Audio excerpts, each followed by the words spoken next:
Guys, welcome back to our channel creative book. हमारा आज का टॉपिक है सनातन धर्म, द ओल्डेस्ट रिलीजन एवर। आज हम आपको आपके रिलीजन यानी कि हिंदुइज्म के बारे में कुछ ऐसा बताएंगे जो कि शायद ही आपको किसी ने बताया होगा। जी हाँ दोस्तों, आप हिंदू होने के साथ सनातनी भी हैं। सनातनी मतलब सनातन धर्म को फॉलो करने वाला।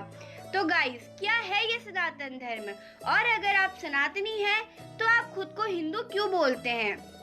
वेल गाइस, हिंदुइज्म सनातन धर्म का मॉडर्न नाम है, या हम इसे इस तरीके से भी कह सकते हैं दैट सनातन धर्म is a practice which followed by Hindus. यानी कि हिंदू धर्म में जितने भी संस्कार, ज्ञान, वेदों का ज्ञान, रस्में और मान्यताएं आदि हैं, वो सब मिलाकर सनातन धर्म को बनाते हैं।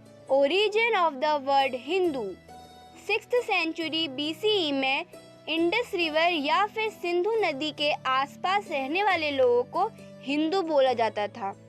उस समय इसका रिलीजन से कोई नाता नहीं था और तकरीबन अगले 1000 सालों तक भी इसको रिलीजन से नहीं जोड़ा गया था। उस समय सिंधु नदी के आसपास रहने वाले लोग सनातनी थे, तो फिर सभी सनातनी धीरे धीरे खुद को हिंदू बोलने लगे और हिंदू शब्द ने सनातन को या फिर सनातनी को रिप्लेस कर दिया। गाइस, सनातन धर्म बस एक रिलीजन ही नहीं बल्कि सबसे पुरानी सिविलाइजेशन या फिर पुराना धर्म भी है, और इन सबसे बढ़कर सनातन धर्म एक नियम है और या फिर एक प्रैक्टिस है। तो आइए जानते हैं सबसे पहले सनातन धर्म की डेफिनेशन। सनातन मतलब एटर्नल, यानी जो तब भी था जब कुछ नहीं था, और जो तब भी रहेगा जब कुछ नहीं रहेगा। और धर्म का मतलब तो आप सभी जानते ही हैं। हम अपने रोज की दिनचर्या में जो भी प्रैक्टिस फॉलो करते हैं, प्लस हमारा सत्कर्म और हमारा व्यवहार, ये सब धर्म कहलाता है। और यदि हम कोई दुष्कर्म करते हैं तो वो अधर्म कहलाता है। दोस्तों, धर्म वर्ड एक संस्कृत वर्ड से ओरिजिनेट होता है, धृति। धृति जिसका मतलब टू सस्टेन, यानी कि किसी भी चीज को लंबे समय तक चलाना।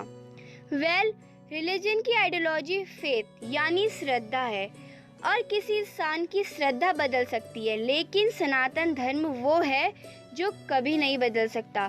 सनातन का तो मतलब ही है जिसका ना आदि हो और ना अंत। What is the origin of सनातन धर्म? वेल, तो जैसा कि हम आपको पहले भी बता चुके हैं कि सनातन धर्म से बढ़कर एक प्रैक्टिस है।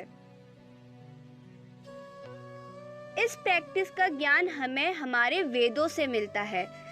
वेद मुख्य रूप से संस्कृत में लिखे गए हैं और यह 4 प्रकार के हैं: ऋग्वेद, सामवेद, अथर्ववेद और यजुर्वेद। वेदों में हमें मटेरियल नॉलेज से लेकर रिचुअल नॉलेज और स्पिरिचुअल नॉलेज भी मिलती है, और ये सब हम आपको इसलिए बता रहे हैं क्योंकि ये सनातन धर्म का ही हिस्सा है। इसके अलावा वेदों में हमें नेचर और यूनिवर्स की नॉलेज भी मिलती है। वेदों में साइंस कहानियों के रूप में छिपी है। कई साइंटिस्ट और प्रोफेसर इनको डिकोड करके वेदों के पीछे की साइंस को जानने की कोशिश करते हैं। वेल, वेद हमारे जैसे सामाजिक लोगों के लिए स्पिरिचुअल और मटेरियल लाइफ को बैलेंस करने का तरीका है। अगर हम भगवत गीता की बात करें तो ऐसा माना जाता है कि वेद जो हमें मैसेज देना चाहते हैं वो सब भगवत गीता में श्री कृष्ण ने समझाए हैं। यदि सनातन धर्म को अच्छे से समझना है तो भगवत गीता से बेहतर और क्या हो सकता है।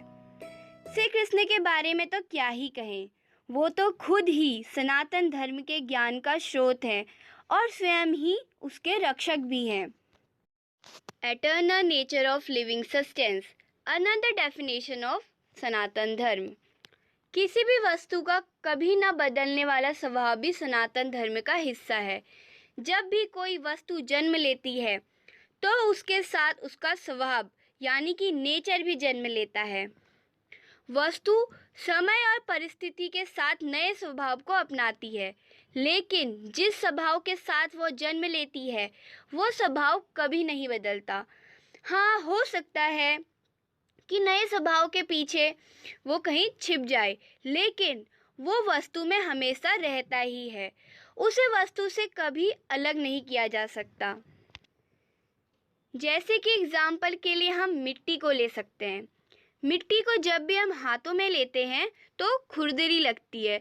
उसका खुरदुरापन उसका वास्तविक स्वभाव है, लेकिन जब यही मिट्टी मटके में बदलती है तो वो चिकनी यानी स्मूथ हो जाती है। तो अब ये चिकनापन मिट्टी का या वस्तु का नया या फिर अडप्ट नेचर है। अब हमारी मिट्टी का स्वभाव छिप गया है, लेकिन वह मिटा नहीं, वो वही है, बस चिकने स्वभाव के चलते हमें दिख नहीं रहा। लेकिन जब हम इस मटके को तोड़ेंगे वो मटका फिर से पुरानी खुरदरी मिट्टी बन जाए। इसका मतलब कि मिट्टी ने अपने वास्तविक स्वभाव का कभी त्याग नहीं किया था, बस वो नए स्वभाव के चलते कहीं छिप गया था। इसके अलावा सनातन धर्म में सेवा को परम कर्तव्य माना गया है। राजा प्रजाजनों की सेवा करता है, पुत्र पिता की, पत्नी पति की और पति पत्नी की। जब बच्चा छोटा होता है तो माता पिता उसकी सेवा करते हैं, और जब पुत्र या पुत्री बड़े होते हैं तो वो माता पिता की सेवा करते हैं। यह सेवा भाव प्रेम के रूप में हमारे स्वभाव में जन्म से आता है और संसार का एक नियम बन जाता है। ऐसे ही कई नियम, संस्कार, ज्ञान, मान्यताओं और यूनिवर्सल साइंस का नाम ही सनातन धर्म है। दोस्तों, हमेशा याद रखना कि सनातन धर्म हमें निष्काम कर्म योग करना सिखाता है, जिसका मतलब है फल, मतलब रिजल्ट का ख्याल, और इसकी इच्छा को त्याग कर हमें सत्कर्म करना चाहिए। अगर हम कोई अच्छा काम करते हैं और सोचते हैं कि ये करके मेरा कोई फ़ायदा होगा, तो उस अच्छे काम का कोई महत्व नहीं होता। ये सनातन धर्म की एक छोटी सी सीख है, जिसका मतलब काफ़ी गहरा है। यह बात भगवत गीता में श्री कृष्ण के द्वारा भी बोली गई है। तो दोस्तों, हमें उम्मीद है कि आपको सनातन धर्म को समझने में कुछ मदद मिली होगी, और हम आपको सजेस्ट करेंगे कि अगर आप डीपली स्टडी करना चाहते हैं, इसके लिए महाभारत, भगवत गीता, रामायण और विष्णु पुराण जैसी किताबों को पढ़ सकते हैं। सो गाइस, वीडियो पसंद आई तो वीडियो को लाइक करें और हमारे चैनल को सब्सक्राइब करें। Thank you.